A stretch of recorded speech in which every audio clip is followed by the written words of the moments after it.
Esta tarde todo. Yo quiero hablar acerca de lo que es el Evangelio y lo que no es el Evangelio. Algunos de ustedes dirán, después de los años que llevo en la iglesia, después de lo que he leído de la Biblia y de los años que llevo de alguna manera congregándome aquí o en otras congregaciones, yo ya sé lo que es el Evangelio. Saben que yo tengo dudas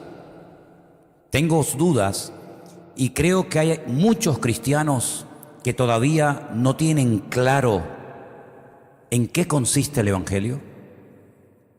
Sí, si preguntáramos qué significa la palabra Evangelio, algunos te podrían decir, bueno, la palabra Evangelio literalmente significa buena nueva o buena noticia, ¿vale?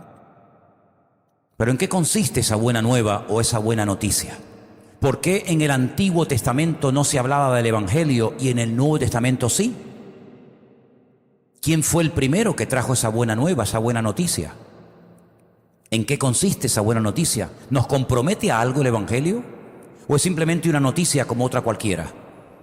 Oímos una noticia en la radio, en la televisión, en la prensa y no nos compromete a nada, simplemente nos da una información y nada más. Pero hay informaciones que pueden cambiar la vida. Les voy a poner un ejemplo. ¿Se acuerdan ustedes del personaje bíblico llamado Nehemías? Nehemías dice que era copero del rey. Luego vivía en el palacio con el rey. Era el que probaba el vino y las comidas antes de servírselas al rey, por si acaso estuvieran envenenadas. Si estuvieron envenenadas, el primero que moría era él, y así el rey evitaba la muerte. Pero él vivía bien, vivía en un palacio, comía bien, dormía bien. Pero un día, dice la Biblia que llegaron por el palacio personas que venían de Jerusalén. Y él les pregunta, ¿cómo está mi país? ¿Cómo está mi tierra? ¿Cómo está Jerusalén? Y le dan una información que lo quebrantó. Le dijeron, Jerusalén está destruida completamente. No es ni la sombra de lo que era. El templo está quemado, no hay murallas, las derrumbaron. El país o la ciudad es un montón de escombros. Dice que este hombre se quebrantó tanto, le entró un dolor tan tremendo que dice que durante días no quiso ni comer. Y él tenía miedo de que el rey lo hubiera preocupado, porque el rey podía pensar, este hombre ¿por qué está tan nervioso? ¿Por qué está tan pálido? ¿Por qué no comes? ¿Hay algo que tú sabes que yo no sé? Al final Nehemías le abre su corazón al rey y le dice, es que he recibido unas noticias terribles. Y el rey le dice, ¿qué es lo que quieres? Dice, quiero que me des permiso, quiero que me des cartas que me autoricen a cruzar las fronteras para ir a Jerusalén y restaurar mi ciudad. Quiero que el templo se vuelva a inaugurar, que las murallas se levanten, quiero que aquello otra vez sea lo que fue. Y el rey dice que le da permiso y él se va. Y él renunció a un buen puesto de trabajo, diríamos hoy en día, renunció a su comodidad para irse a trabajar como un peón a Jerusalén. Y saben ustedes que cuando vamos a Israel, sobre todo a la ciudad de Jerusalén, uno de los lugares que a mí me gusta visitar y que llevo a la gente para que lo vean y hasta lo toquen y vean lo grande que era, son las murallas del muro que levantó Nehemías. Porque las murallas que están hoy en día, que rodean Jerusalén, no son las murallas de los tiempos de Nehemías. Las murallas que hoy en día existen se levantaron en el siglo XVI por Sulimán I, bajo la era de los musulmanes, y no tienen nada que ver ni con los romanos, ni con Nehemías, ni con Cristo. Son murallas mucho más modernas.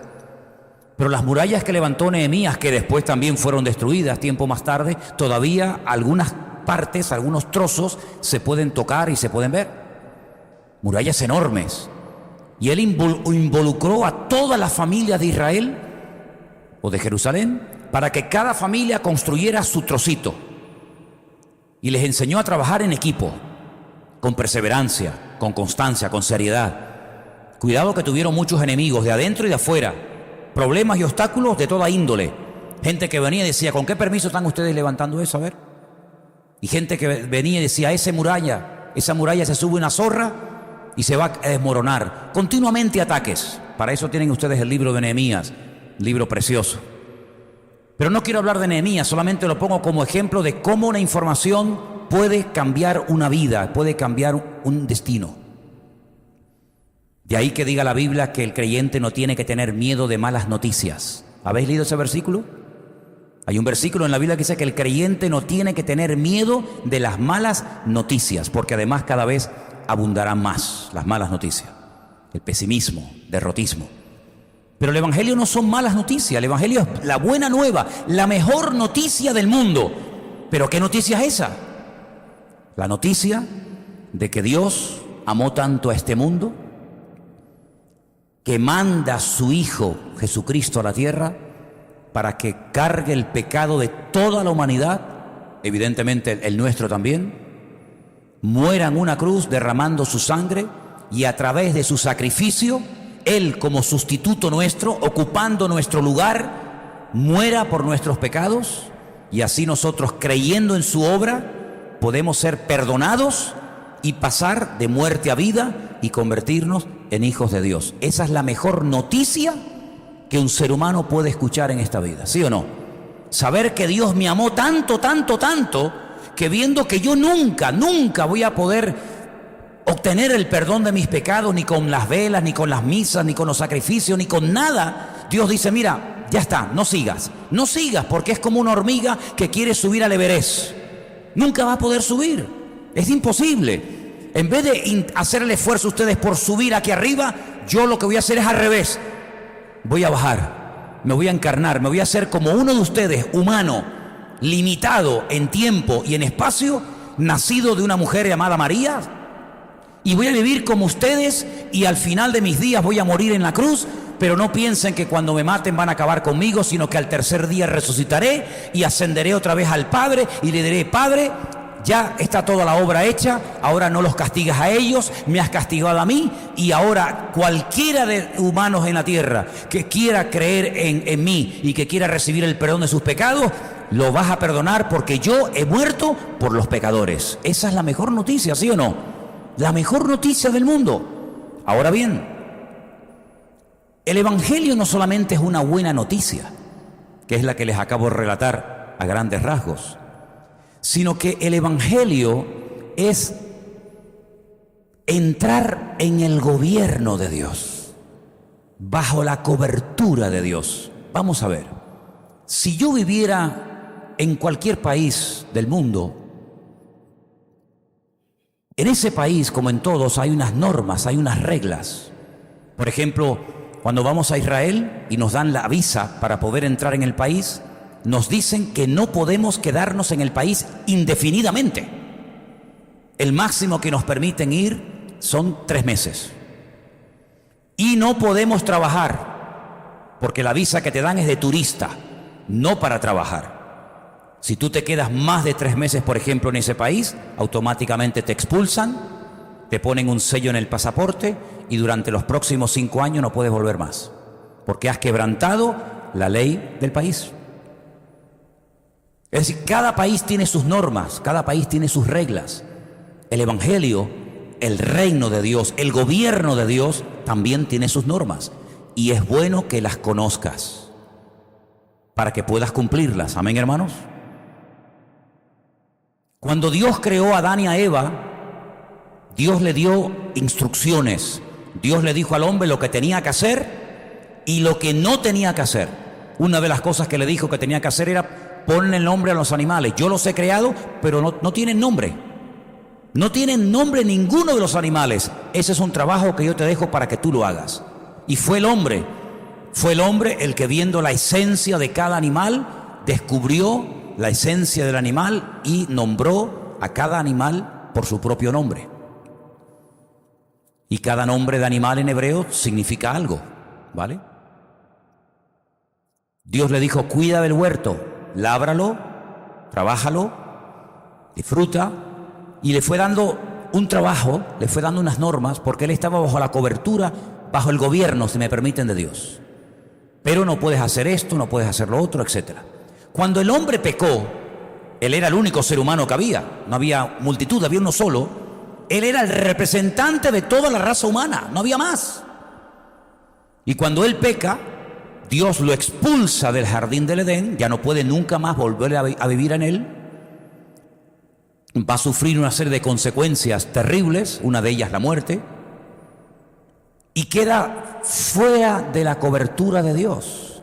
El hombre no fue a mejor, el hombre fue a peor. Después vino el diluvio, la torre de Babel, etcétera, etcétera, etcétera. Cuando el Señor Jesucristo viene hace 2000 años, y su primera palabra la encontramos, o su primer mensaje lo encontramos en Mateo capítulo 4, versículo 17, miren cómo comenzó Jesús su ministerio, su mensaje, diciendo, desde entonces comenzó Jesús a predicar y a decir, arrepentíos, porque el reino de los cielos se ha acercado. No se ha establecido todavía, como en algún día ocurrirá, sino que se ha acercado. El reino de los cielos, el gobierno de Dios se ha acercado a ustedes. Ustedes cada vez se alejan más de Dios, pero el reino de Dios se acerca a ustedes. Y para poder volver a entrar en el gobierno de Dios, para poder formar parte del reino de Dios, la condición indispensable es arrepentíos. Tenemos que saber lo que significa, según la Biblia, la palabra arrepentimiento. Porque ¿creen ustedes que una persona puede hacer algo malo y arrepentirse? ¿Sí o no? Pero yo conozco gente que ha hecho cosas malas, se han arrepentido, pero las siguen haciendo. ¿Conocen gente así? Pero es que la palabra arrepentimiento en la Biblia, saben que el Nuevo Testamento se escribió en griego, ¿vale? No en español. Y en griego, la palabra arrepentimiento significa cambiar de dirección. Es decir, que si yo iba hacia el sur y me arrepiento porque me doy cuenta de que estoy equivocado, sería absurdo seguir en la misma dirección, porque entonces no te has arrepentido. Arrepentimiento, según la Biblia, es cambiar de dirección. Si iba hacia el sur, me doy la vuelta y voy en la dirección contraria. Eso es lo que significa en la Biblia arrepentimiento. Yo sé que en la calle la palabra arrepentimiento puede significar, ay, me remuerde la conciencia, me acusa la conciencia, me siento mal, pero sigo igual. No. En la Biblia, cuando te arrepientes es que vas a cambiar. Porque si no cambia, entonces es que no estás arrepentido. ¿Se entendió o no? Bien. ¿Qué es lo que está diciendo el Señor? ¡Cambien! ¡Cambien! Ahora, mi pregunta es, si el Señor nos llama al arrepentimiento, mi pregunta es, ¿a todos o a unos cuantos? A todos. Luego, todos estábamos en un camino equivocado. ¿Me pueden responder? Si Él nos llama a todos al arrepentimiento, quiere decir que el camino, la vida, entre comillas, cristiana, que llevábamos antes no era la correcta, porque si no, no tiene sentido llamarme al arrepentimiento. El que tiene que arrepentirse, el que tiene que cambiar de dirección, es el que va por un camino equivocado. El que va por el camino correcto no tiene que arrepentirse, no tiene que cambiar de rumbo. Luego, si el Señor a ti, como tú acabas de confesar con tu boca, te llamó al arrepentimiento, y a mí también, y a todos y cada uno de nosotros, eso quiere decir, nos guste o no, que el camino por el que íbamos antes no era el correcto. Porque si no, no tiene ningún sentido llamar a una persona que va por el camino correcto, llamarla al arrepentimiento. La pregunta es, pues entonces, ¿por qué camino íbamos antes? Porque en ese camino que todos llevábamos antes, algunas cosas, no todas, algunas cosas las hacíamos bien. Pero es que aquí no consiste en hacer unas cosas bien y otras mal, sino aquí consiste en hacer todas las cosas bien. Dicen que algunas personas en los tiempos de Cristo, cuando terminaba el día, tenían unas jarras donde metían o una piedra blanca o una piedra negra. Si el día había sido bueno, si te habías esforzado, si habías hecho las cosas bien, habías agradado a Dios, habías cumplido con su palabra, metías una piedra blanca. Si habías hecho cosas malas, no habías obedecido como tenías que haber obedecido al Señor, metías una piedra negra. Y al final de la semana o del mes, se contaban las piedras blancas y las negras y podías más o menos saber si ibas bien encaminado o ibas mal encaminado según el número de piedras blancas o negras. Pero es que eso no es la vida cristiana, no es una de cal y una de arena. Hoy obedezco y mañana desobedezco, hoy me porto bien y mañana rompo todo. No, no, no. La vida cristiana consiste en hacer siempre las cosas decentemente y con orden y hacerlas bien. ¿Cuántos dicen amén? Una de las cosas que todos hicimos mal, todos, yo creo que sin excepción, es quebrantar una de las normas básicas de nuestra relación con Dios. Quiero llevarles al capítulo 20 del libro de Éxodo. ¿Lo tenemos por ahí? Éxodo capítulo 20. Y dice así, preste atención por favor. Habló Dios todas estas palabras diciendo, no lo quites, no lo quites. ¿Quién habló? ¿Quién va a decir lo que ahora vamos a leer? ¿Quién lo habló? Dios. No es un hombre cualquiera, no es uno que apareció por allí y dijo, a ver, voy a decir unas cositas, apúntalas. Dios habló todas estas palabras diciendo, a ver qué dijo Dios. Yo soy el Señor tu Dios, que te saqué de la tierra de Egipto, de casa de servidumbre. No tendrás dioses ajenos delante de mí. No te harás imagen ni ninguna semejanza de lo que está arriba en el cielo, ni abajo en la tierra, ni en las aguas debajo de la tierra. No te inclinarás a ellas, ni las honrarás, porque yo soy el Señor tu Dios, fuerte, celoso, que visito la maldad de los padres sobre los hijos hasta la tercera y cuarta generación de los que me aborrecen. Y hago misericordia a millares, a los que me aman y guardan mis mandamientos. ¿Cuántos de los que estáis aquí, antes de haber conocido el Evangelio, antes de haberse arrepentido, adorasteis o le disteis culto o honrasteis algún Dios, alguna imagen, algo que no fuera el verdadero Dios? ¿Hay alguien aquí que cayó en ese pecado? ¿Los que no han levantado la mano nunca honraron a ningún Dios más que a Dios? ¿Pueden levantar la mano los que cayeron en el pecado de idolatría? Ok, seguramente habéis caído en otro. Solamente por haber adorado a lo que no es Dios, a lo prohibido por Dios, solamente por eso, ¿la paga del pecado cuál es?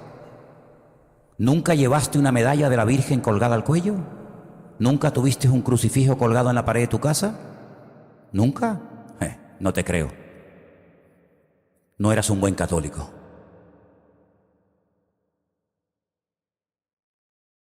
No se puede adorar a ningún personaje bíblico, ni siquiera a un personaje bíblico bueno como por ejemplo Pablo, Pedro, María, Santiago, Tomás, Juan. ¿Tampoco a los buenos? ¿No? ¿Por qué? Porque Dios dice que eso es idolatría. Si alguien que se congrega aquí lo sigue haciendo, usted está pecando.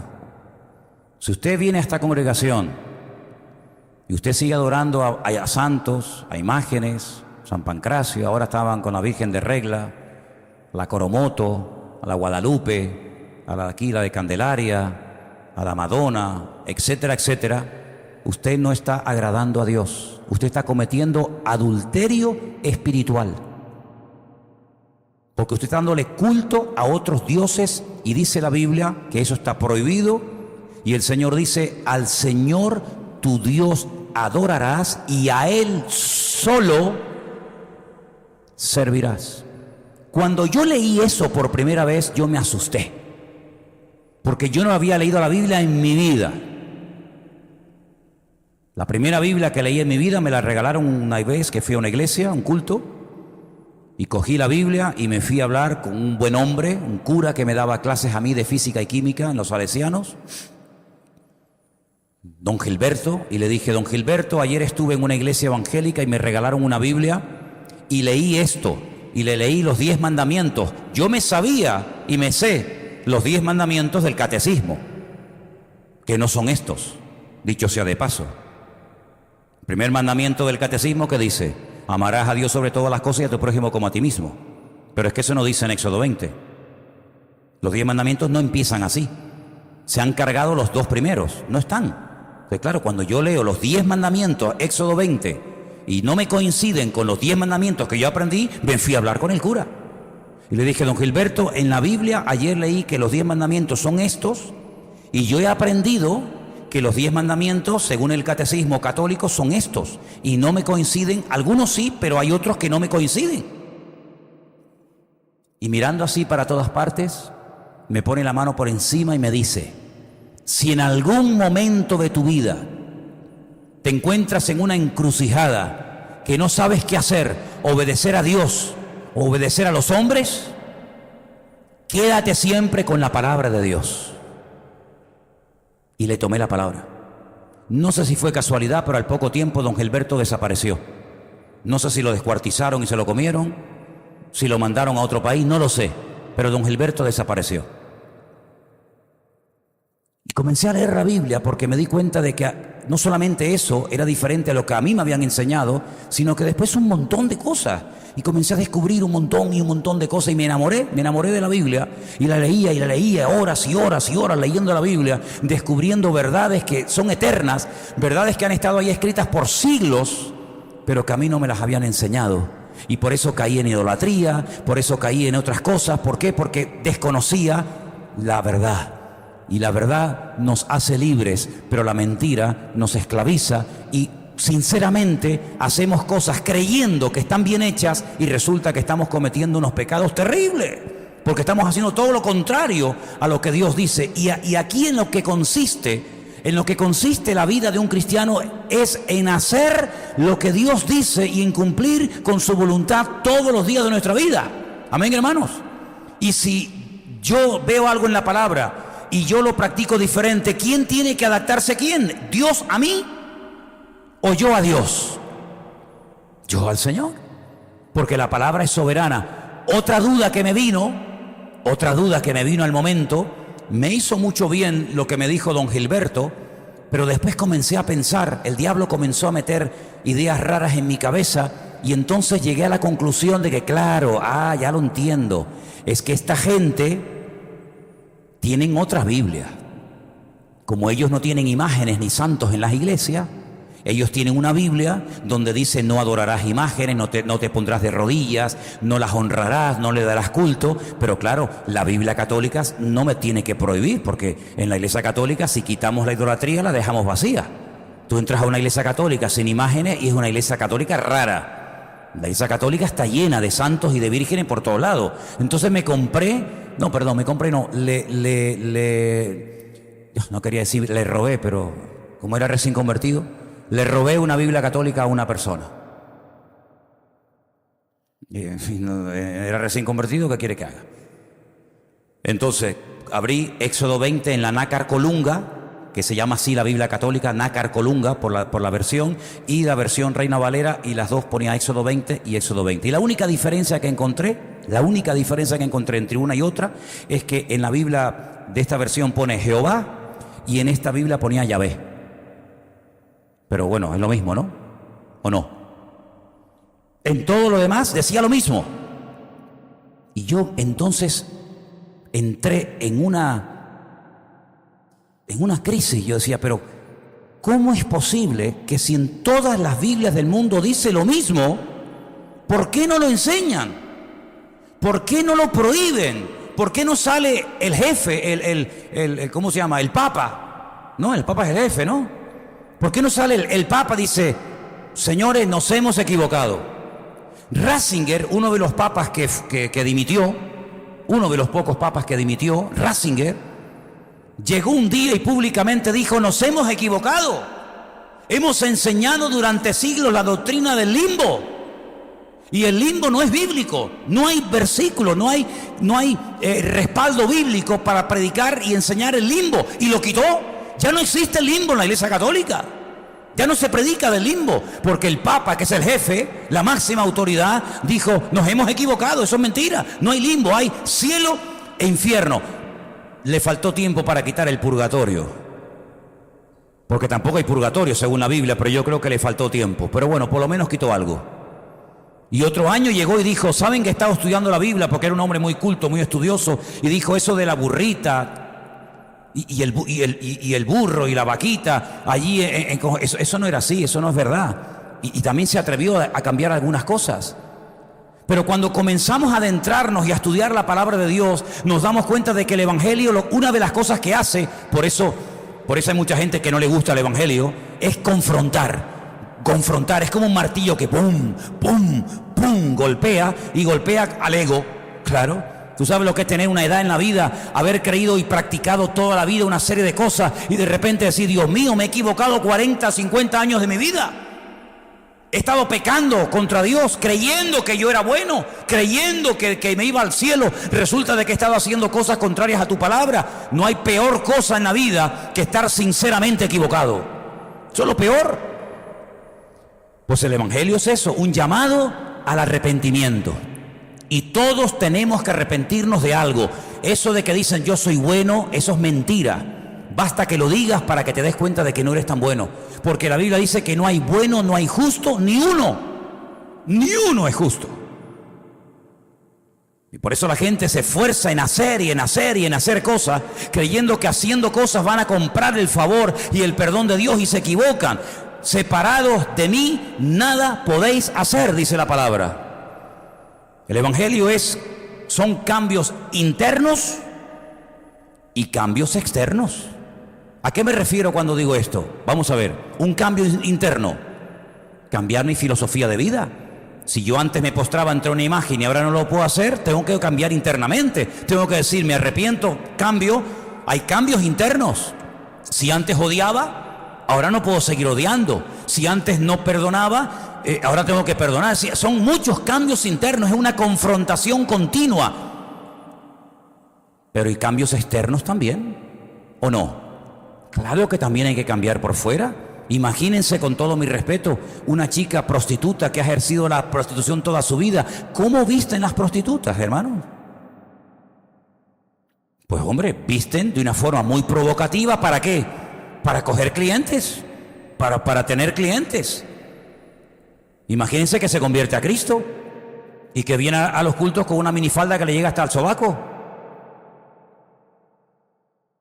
Hombre, en ese caso, pues esa mujer que ha ejercido la prostitución tendrá que plantearse que a partir de ahora tiene que venir a la iglesia de una forma más decorosa. Imagínense un travesti, un hombre que se ha vestido y se ha comportado como una mujer toda su vida. Tendrá que cambiar internamente, claro, como todos, pero ¿y externamente? Claro, también, lógico. Tendrá que vestirse, si es usted un hombre, como un hombre. Y si es mujer, pues tendrás que vestirte de mujer y tendrás que dejar de venir con tacones así de alto y ponerte zapatos de hombre. Claro que hay cambios internos y cambios externos, por supuesto. Claro que sí, por supuesto que sí. Hay algunas cosas que no se pueden cambiar, como por ejemplo cuando hablábamos con Adrián y con otros hermanos, los tatuajes. Bueno, hay gente que se tatuó y se pintó demonios y se hizo barbaridad y ahora se convierten a Cristo. ¿Y ahora qué hago? ¿Me corto los brazos? Ahora, pues mira, testifica y decir, mira, de aquí me sacó el Señor, gloria a Dios, ¿no? Pero en lo que puedas cambiar, cambia. Por ejemplo, si antes en tu casa tenía una virgen de esta de 1,5 metros, pues habrá que quitarla. No importa, yo no la adoro, pero la tengo. Pues imagínate que fueras drogadicto y que consumieras heroína o cocaína. No, yo no la consumo, pero tengo ahí en el cajón 5 o 6 kilos de cocaína y 4 kilos de hachís. ¿Para qué? Eso al cubo de la basura, eso no vale para nada. O que practicaste la brujería, la santería, umbanda, candomblé, todas esas cosas. ¿Qué tienes que hacer? Tirar todos esos muñecos a la basura. ¿Por qué? Porque ya no le dan gloria a Dios. Es decir, que el Evangelio a veces también conlleva cambios externos. Y por supuesto cambios internos, no te quepa la menor duda. Por supuesto que sí. Hay gente que tiene que cambiar la forma de hablar. Yo ahora, porque gracias a Dios en ese sentido he mejorado. Pero yo era de eso que, como dicen en Venezuela, grosería. Las groserías. Y además me conocía las groserías de Venezuela. ¿Quiere que te diga una? No. Terrible. Me conocía las de Venezuela Porque cuando uno está aprendiendo un idioma, cuando empieza a hablar, parece que se aprende más rápido las palabrotas y las groserías que lo normal. Yo me sé palabrotas en hebreo. Y tú dices, ¿cómo puede ser eso? Ah, porque las oyes en la calle y dices, oye, ¿eso qué le dijo? Y, ya. Y se te queda, yo no sé por qué. O sea, hay momentos que tienes que cambiar tu forma de vestir, en otro caso tu forma de hablar, en otro caso... Muchas cosas. Porque el Evangelio es confrontación, es cambio, es dejar el pecado. El Evangelio no es hacerte la vida a veces más cómoda. Algunos dirán, ¿cómo? No. El Evangelio a algunas personas les pica, les molesta, porque les saca de su vida cómoda. Hay personas que dicen, ay, yo voy a la iglesia porque yo me siento tan bien en la iglesia. Yo estoy tan bien, los hermanos, la paz y el amor, aquí. Pero tú serías cristiana o cristiano en Afganistán, en Corea del Norte, en la China, en Irán, donde simplemente por el hecho de enterarse que eres cristiano te crucifican, te apalean, te apuñalan, te hacen de todo. Es que aquí es muy fácil ser cristiano, porque nadie se mete con nosotros, no hay persecución, no está prohibido el Evangelio. Pero ¿seríamos capaces de vivir como cristianos de verdad, como vivimos aquí en Yemen, en Arabia Saudita? Sería muy diferente. Porque el Evangelio en muchos casos nos pone en contra a personas con las cuales antes éramos amigos. ¿Sí o no? Te voy a leer unas palabras del Señor Jesucristo. Están en el Evangelio según San Lucas, capítulo 21. Vamos a ir casi al final. Yo sé que es una de las últimas lecturas que te di.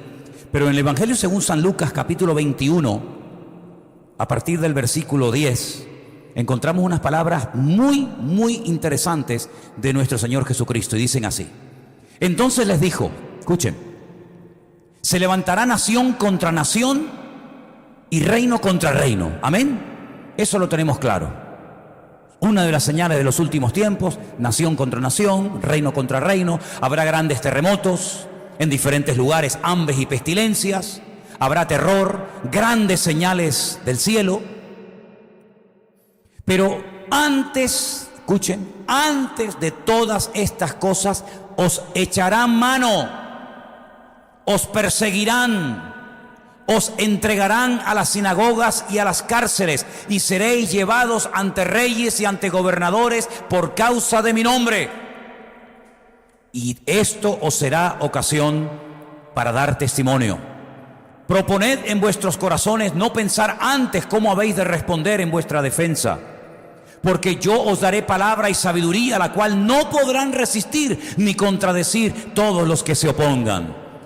Mas seréis entregados aún por vuestros padres y hermanos y parientes y amigos, y matarán a algunos de vosotros. Y termino con el verso 17 que dice, y seréis aborrecidos de todos por causa de mi nombre.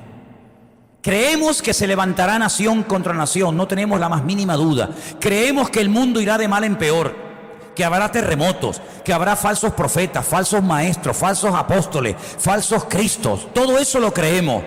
Que habrá guerras, que habrá hambre, pestilencia. No hay ningún problema en eso. Pero cuando llegamos y leemos que va en el mismo mensaje, seréis aborrecidos, seréis perseguidos, e incluso en algunos casos tu propio padre, tu propio marido, tu propio hijo, tu propia esposa te entregarán, te traicionarán. Ahí como que nos ponemos en guardia y decimos, no, eso no puede ser. Es decir, una parte sí puede ser. Las guerras, los terremotos, los huracanes, los tsunamis, eso sí puede ser. Pero cuando llegamos ya a lo personal, a lo que me afecta a mí, que mi marido se me ponga en contra, que mi familia me deje de hablar, que mi amigo me entregue, que mi esposa me traicione, ahí como que decimos, no, ahí no. Pero sí que va todo en el mismo paquete, hijo. O tú solamente coges lo que te interesa y lo que no te gusta lo dejas a un lado. Esto no es como cuando entramos a un sitio y vemos en las fotografías en la pared y decimos, no, con cebolla no me la ponga con cebolla. No, dos no, póngame una.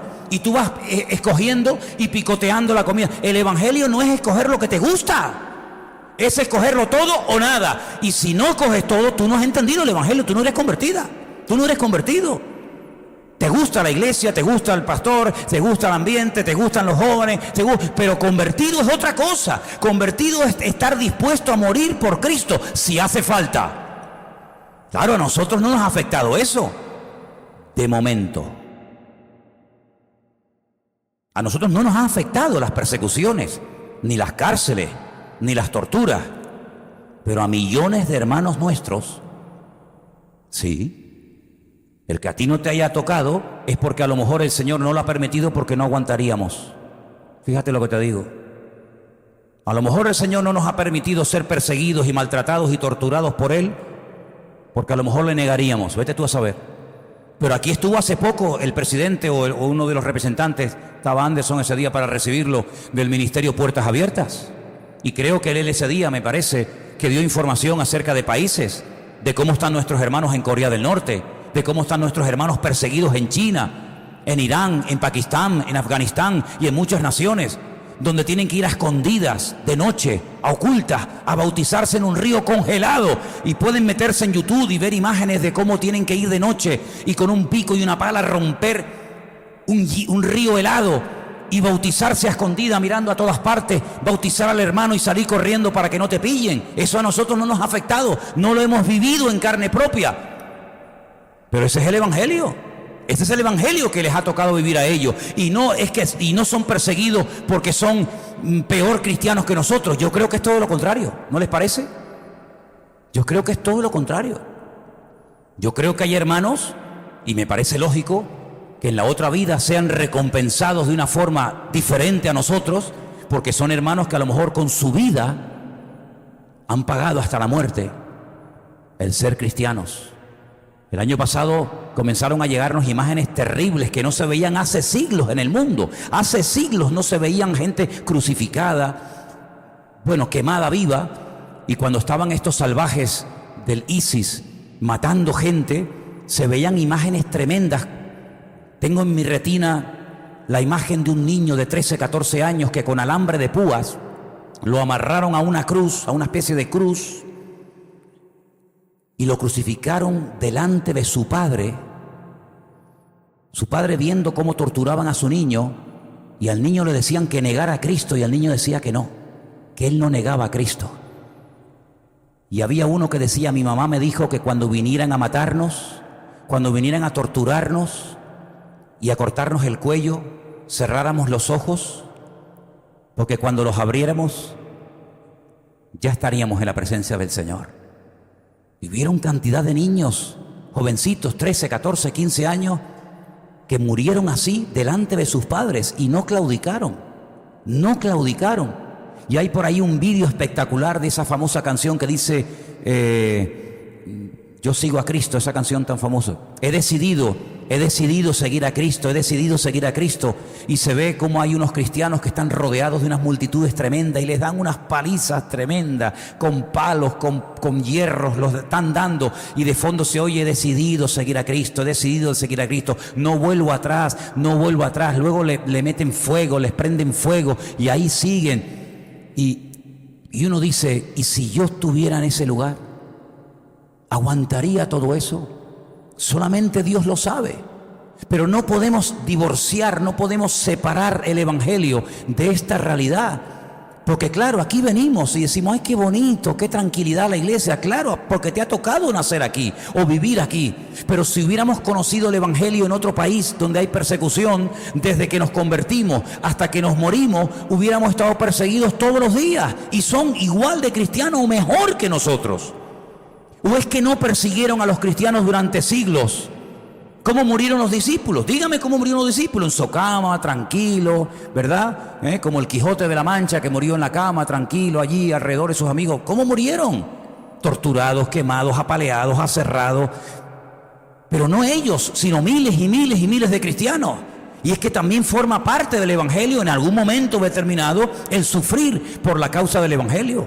El apóstol Pablo decía: he acabado mi carrera, he peleado la buena batalla. Y él sabía que lo iban a decapitar y no salió corriendo, no pidió clemencia, sino dijo: adelante.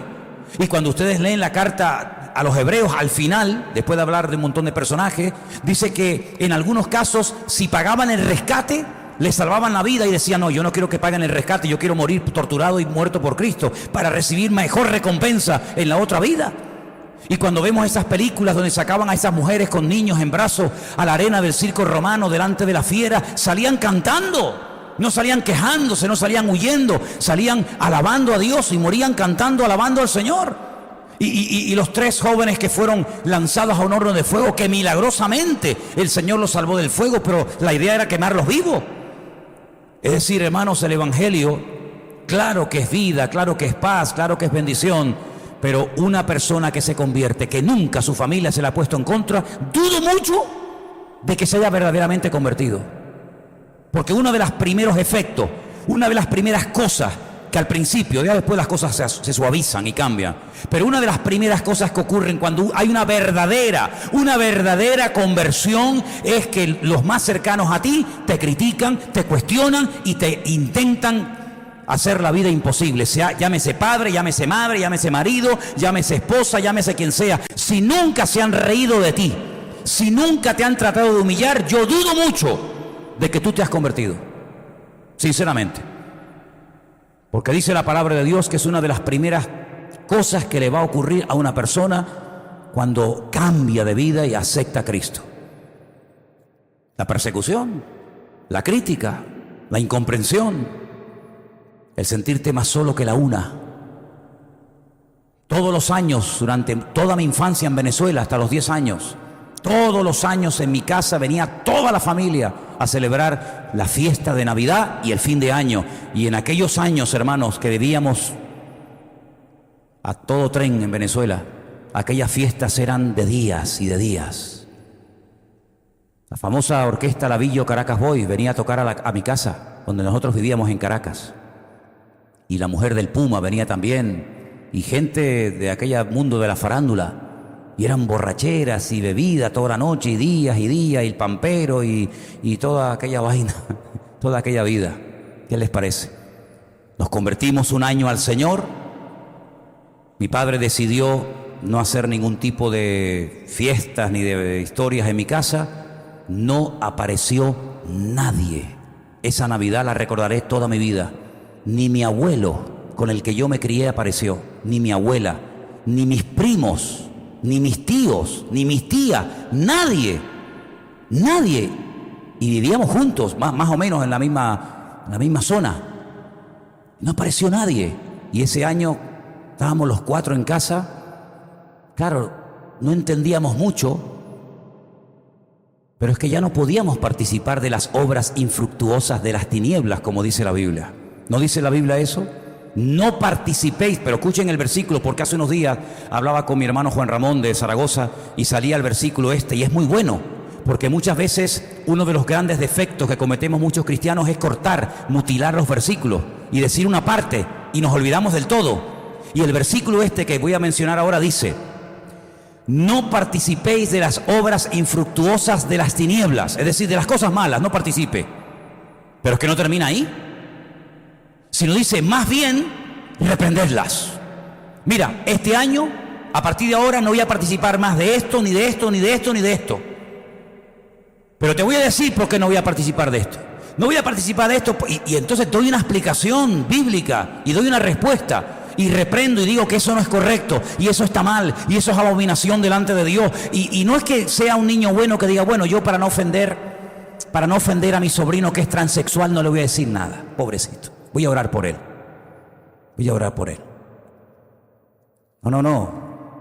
No participo de eso. No participo de los abortos, pero no me voy a quedar callado cuando me preguntan cuál es mi opinión sobre el aborto. No participo de la idolatría, pero yo voy a decir lo que tengo que decir contra la idolatría cuando vea pasar los muñecos por la calle, y lo voy a decir bien claro para que todo el mundo me oiga. Y no participo de cosas del mundo, del carnaval, por ejemplo, que es una fiesta terrible de paganismo y de lujuria y de promiscuidad sexual a todo tren. No solamente no participo, sino que voy a denunciar y voy a decir por qué una ciudad no levanta cabeza, y por qué a veces hay maldiciones, y por qué a veces hay consecuencias terribles en el mundo espiritual, por esto.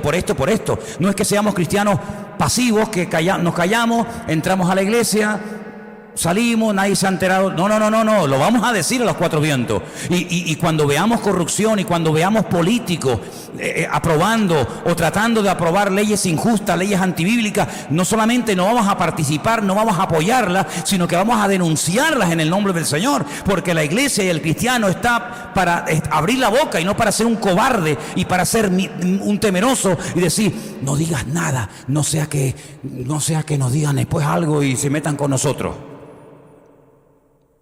La Biblia nos llama a no tener miedo. Yo no le tengo miedo a la policía. Yo no tengo ningún miedo a la policía, ni a las leyes, ni a las denuncias, ni a los brujos. No tengo miedo a nadie. La Biblia dice que mayor es el que está en nosotros que el que viene contra nosotros. Si usted tiene miedo, dice la Biblia que el perfecto amor no se ha perfeccionado en usted, porque el perfecto amor echa fuera el temor. La Biblia dice que nuestra fe ha vencido al mundo. Y yo he estado en Cuba predicando y me han dicho, hay dos de la vaina esa de allí que están controlando. Ten cuidado, digo, yo he hablado todo lo que tenía que hablar. Y después una del comité ese de los barrios, eso de, ¿cómo es? El CDR o como se llame. En un pueblo donde fui a predicar me invitó a comer a su casa, que ese día me puso comida. Yo creo que sacó todo para que dijera, para que me llevara una buena imagen. No tengo que tener miedo de nada. Cuando Jesús Herodes le dijo, oye, que quiero conocerte, ven para que hablemos y nos conozcamos, Jesús le dijo, díganle a esa zorra, díganle que no voy a ir, que estoy predicando, que los mudos hablan, que los paralíticos se levantan, que los ciegos ven. Díganle a la zorra esa que estoy ocupado, que no voy a ir a atenderlo. Muchacho, pero ¿qué forma es esa? Y cuando Juan el Bautista estaba en la cárcel, que ya era, estar en la cárcel en los tiempos de Cristo tenía que ser terrible. Hemos visitado algunas mazmorras de la época de los romanos y madre mía, eso sí que eran cárceles, amigos. Y estando en la cárcel, dice la Biblia que le llegaron a cortar la cabeza, pero uno dice, bueno, ¿y cuál fue el delito de Juan el Bautista? ¿Por ladrón? ¿Por asesino? No, porque le dijo al rey, la mujer con la que te estás acostando, se la robaste a tu hermano y eso no es bueno delante de Dios, eso es pecado delante del Señor. Y alguien le podía haber dicho, ¿y a ti qué te importa? Cállate la boca. ¿Tú no te das cuenta que Herodes es un perro que es capaz de lanzar perros hambrientos y devorarse niños mientras él es capaz de estar comiendo? ¿Sabéis que Herodes era así? Herodes decía, bueno, a ver, entreténgame que estoy aburrido, sácame a los perros hambrientos y póngame aquí unas cuantas personas que se los coman y yo mientras tanto voy a ir comiendo como la televisión. ¿Para qué te le dices tú que la mujer que no tiene o que tiene no es la de él, sino es la de su hermano? ¿Y le cortaron la cabeza? No por bocón, sino por profeta. Porque los profetas y los hijos de Dios no tienen que tenerle miedo a nada ni a nadie. Cuando tú tienes claro lo que es el Evangelio, y que el Evangelio lo primero que te hace es perdonarte todos tus pecados cuando aceptas a Cristo, convertirte en hijo de Dios. Algunos dicen por ahí que todos somos hijos de Dios. ¿Habéis oído esa frase? Todos somos hijos de Dios. Y entonces, ¿cómo va a mandar hijos de Él al infierno? Porque una pregunta, ¿creemos todavía en el infierno los cristianos? Porque hay iglesias que ya no predican del infierno, ya lo quitaron. Porque asusta, el infierno. Nosotros creemos en el infierno porque la Biblia habla de que hay un cielo y hay un infierno.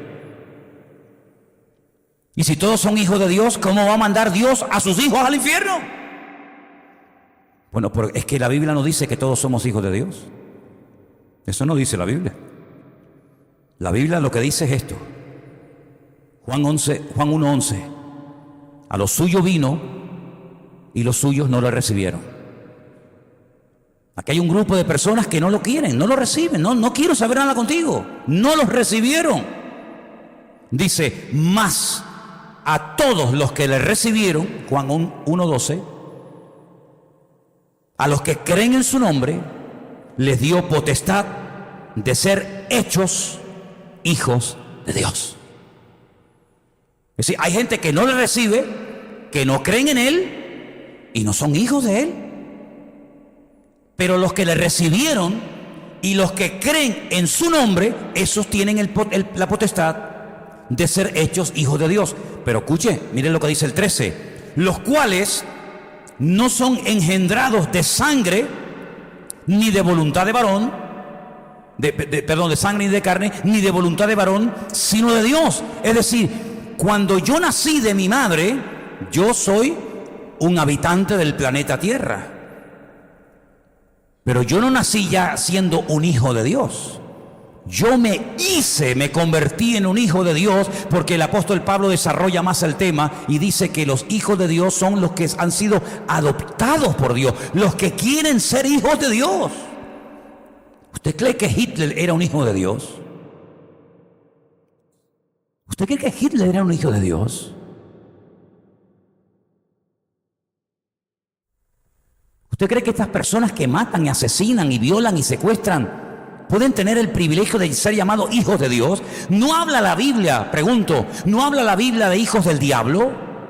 Jesús una vez le dijo a los judíos: ustedes son hijos de vuestro padre el diablo.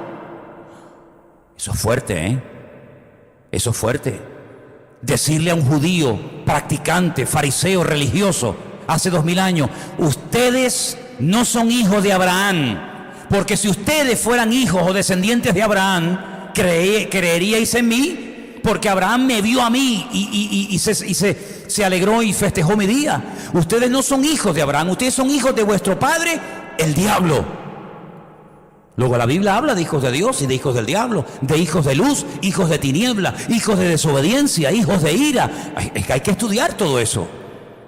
Entonces, cuando una persona cree en el Señor, cuidado, yo pregunto una cosa: si solamente por creer en Dios nos convertimos en hijos de Dios, si solamente fuera ese requisito, voy a intentar hacer la pregunta lo más claramente posible, porque espero una respuesta vuestra.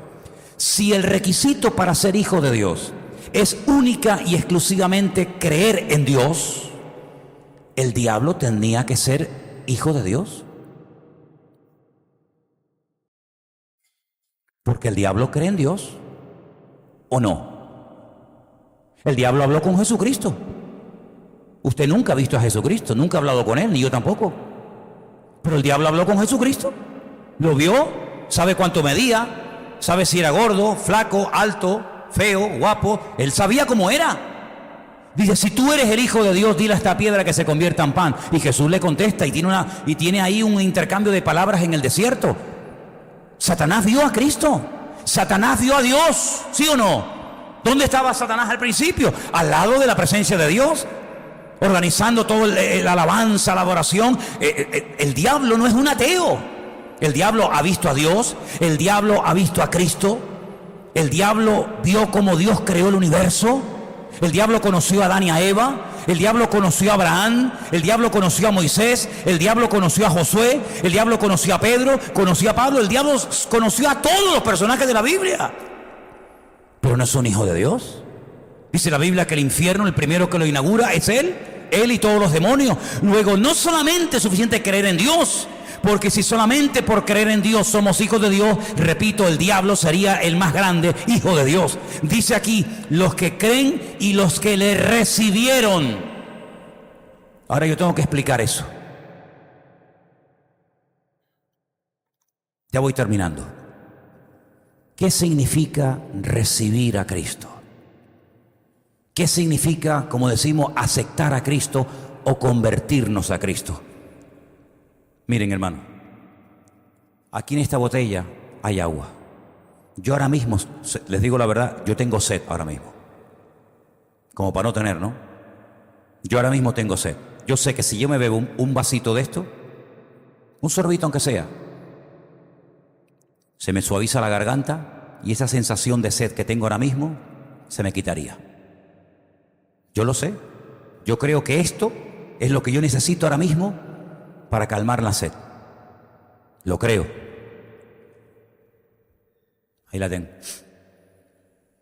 Sigo con la sed. Pero yo creo, yo creo que si yo me tomo un vasito de agua, Yolanda, a mí se me quita la sed. Lo creo, de verdad que lo creo, Tengo la lengua seca. Pero yo estoy convencido que si bebiera un poquito, Anunciata, se me quitaba la sed. ¿Cuántos creen lo que estoy diciendo? ¿Me apoyan en lo que creo? Pero no hago nada. Ahora, con permiso. Oh, gloria a Dios.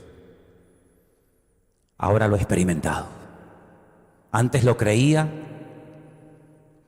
pero ahora puedo decir que mi creencia no estaba equivocada. Ahora puedo decir, oh, qué sensación más buena, porque me ha entrado oxígeno, me ha entrado H2O, y el cuerpo nota el efecto del agua, lo noto de dentro para afuera. Eso es el Evangelio, amigo. Yo creo que la Biblia es la palabra de Dios. Yo creo que Dios existe. Yo creo que Él me puede ayudar. Sí, me parece muy bien, pero usted no cambia ni a palos. No, yo creo que Él murió por mí. Yo creo que Él resucitó. Yo creo que Él ascendió y está a la diestra de Dios Padre. Yo lo creo. Pero, ¿de qué te sirve? ¿De qué te sirve creer todo eso? Si estás hecho polvo, estás fatal. Porque no lo has recibido, no lo tienes dentro. Lo tienes aquí colgado, lo tienes en la estampita en el bolsillo, lo tienes en el crucifijo, pero no lo tienes dentro al Señor. Crees, pero esa creencia no te cambia. Esa creencia es simplemente una creencia, una teoría, pero que no te transforma, y las teorías no cambian a nadie. Lo que hace es, el cambio es cuando lo tienes dentro. Y cuando Él está contigo, dice, entraré a Él, cenaré con Él y Él conmigo. Significa que cuando yo recibo, cuando yo invito, cuando yo acepto a Cristo, Él se va a venir esta noche aquí a mi casa y se va a sentar conmigo a cenar. No, es una forma de hablar. Cenar, comer, es intimar, es tener comunión, es tener relación. Si alguno oye mi voz y abre la puerta, entraré a Él y cenaré con Él. Eso significa de que estaré contigo, estaré dentro de ti. No vas a estar nunca solo, estaré contigo todos los días hasta el fin del mundo. Sí, lo creo, pero no me invita. Estoy tocando la puerta, como en el libro del Cantar de los Cantares. ¿Se acuerdan? La Amada, ese libro tan maravilloso. Oí la voz de mi amado me decía, ábreme, amada, esposa mía. Y ella decía, sí, he oído la voz, dice, pero no te puedo abrir la puerta. Pero ¿cómo no me vas a abrir la puerta? Si soy tu amado, soy tu marido. ¿Cómo no me vas a abrir la puerta? Que me estoy mojando, que está lloviendo, que estoy empapado. Y dice, es que no te puedo abrir la puerta, amado mío, porque me acabo de lavar los pies, el suelo es de tierra, y si pongo los pies fuera, me los voy a manchar otra vez, y yo no me voy otra vez a manchar ni a destapar. Y para abrirte la puerta, y el amado dice que se fue. Y entonces ella dice, ay, mi madre, ¿qué hice? Se levanta, cuando abre la puerta, dice, aquí estuvo mi amado. Huelo el aroma de mi amado. Aquí huele a Él. Pero Él no está. Se fue. Y ella, enferma de amor, desespera porque dice, lo perdí. ¡Qué locura! Sale por las calles de Jerusalén. ¿Habéis visto a mi amado? ¿Lo habéis visto? ¿Habéis visto a mi amado? Y le dicen, a tu amado. ¿Y quién es tu amado? Mi amado es señalado entre 10.000, y describe como su pelo, sus dientes, sus orejas, sus brazos, su muslo, su vientre, y lo describe de una forma tremenda. Sabía cómo era, oyó su voz, pero no le abrió la puerta. Lo conocía de fuera, pero no fue capaz de abrirle la puerta para que entrara a él o a ella. La humillan, la maltratan, la apalean, hasta que lo encuentra y tiene comunión con Él. Eso es la conversión. Esa es la conversión. Cuando yo paso de creer a tener a Cristo en mi corazón, y yo creo con todo mi corazón que todavía tenemos aquí en la iglesia gente que no ha aceptado a Cristo. Yo estoy convencido que hay gente que todavía, hasta el día de hoy, no habían entendido lo que es el Evangelio. Por eso nos bautizamos. Por eso salimos a la calle a evangelizar, por eso repartimos folletos, porque no nos avergonzamos del Evangelio. ¿Cómo me voy a avergonzar del Evangelio? Si es que me ha cambiado la vida, me ha transformado. Y por eso Pablo decía, no me avergüenzo del Evangelio, porque es poder de Dios para salvación. Cuando tú entiendes el Evangelio, hay algo en el mundo espiritual que cambia, y automáticamente los que no han tenido esa experiencia lo notan. Los primeros que notan que tú te has convertido son los más cercanos a ti. Llámese padre, madre, esposa, marido, hijo, sobrino, quien sea. Y no te extrañe que un día te digan, oye, tú estás rara, ¿no? Tengo un hermano con el que estoy hablando con él últimamente por teléfono, y está en tratamiento, digamos, y el médico le dice, tú eres un paciente muy raro. Algo hay en ti que no entiendo. Y está orando para dentro de unos días darle testimonio a esta persona, a este doctor. Es que somos raros. Porque tenemos al autor de la vida dentro de nuestros corazones. Claro. Y el diablo sabe perfectamente que cuando tú entiendes el Evangelio, eres indestructible. Él lo sabe. Por eso te ataca, por eso te tienta, por eso te intenta amargar la vida, porque ha perdido un cliente, porque ha perdido a uno del equipo. Pero nunca más vamos a dar marcha atrás. ¿Cuántos dicen amén? Eso es el Evangelio. Creer y pasar de la creencia a la práctica, tenerlo en el corazón y estar dispuesto a pagar el precio que haga falta. A nosotros el Señor no nos ha pedido grandes esfuerzos. Fíjate tú qué esfuerzo nos ha pedido a nosotros el Señor. ¿Qué esfuerzo nos ha pedido? Un día a la semana, un jueves, que vengas a una iglesia. Un domingo que vengas a la iglesia. Ese es el gran esfuerzo que hacemos los cristianos evangélicos en España. Venir 2 veces a la iglesia a cantar, a oír una predicación. ¡Uy, qué sacrificio tan grande, Dios mío! ¡Ay, Señor! Venir de San Isidro. ¡Ay, media hora en coche para allá! ¡Qué esfuerzo tan grande! Es algo terrible, terrible. Pero si mañana te ofrecen un trabajo y te pagan 2.000 euros con 4 pagas extraordinarias en la punta de Teno, vas sin preguntar mucho. ¿Por qué? Porque... Y por Cristo, hermanos, cierra tus ojos, por favor, ahí donde estás, y pregúntate: ¿he entendido yo el Evangelio? ¿Está Cristo en mi corazón? ¿O solamente lo tengo por fuera como un añadido más? Hazte estas preguntas y analiza tu vida delante de Dios, porque el Evangelio es volver a ponerse bajo el gobierno y la cobertura del Señor. Y eso a nuestra carne no le gusta, pero esa es la voluntad de Dios para cada uno de nosotros. Aleluya. Te damos gracias, Padre Santo, por esta oportunidad que nos das cada semana de escudriñar tu palabra, de estudiar las Escrituras y a través de ellas conocer cada vez más y mejor la verdad. La verdad es la que cambia la vida. Y en esta tarde se ha predicado tu verdad, porque tu palabra es verdad. Y que esas verdades cambien nuestra vida por dentro y por fuera. Y que podamos crecer y cada día estar más firmes en la fe. Firmes y constantes, creciendo en la obra del Señor siempre. Te lo pedimos en el nombre bendito de Jesús. Amén y amén. Nos ponemos de pie, queridos hermanos. Vamos a levantar la ofrenda en esta tarde. Voy a pedirle a Rafael, por favor, si puedes pasar adelante. Yeray, vamos a levantar esta ofrenda en esta tarde para nuestro Dios.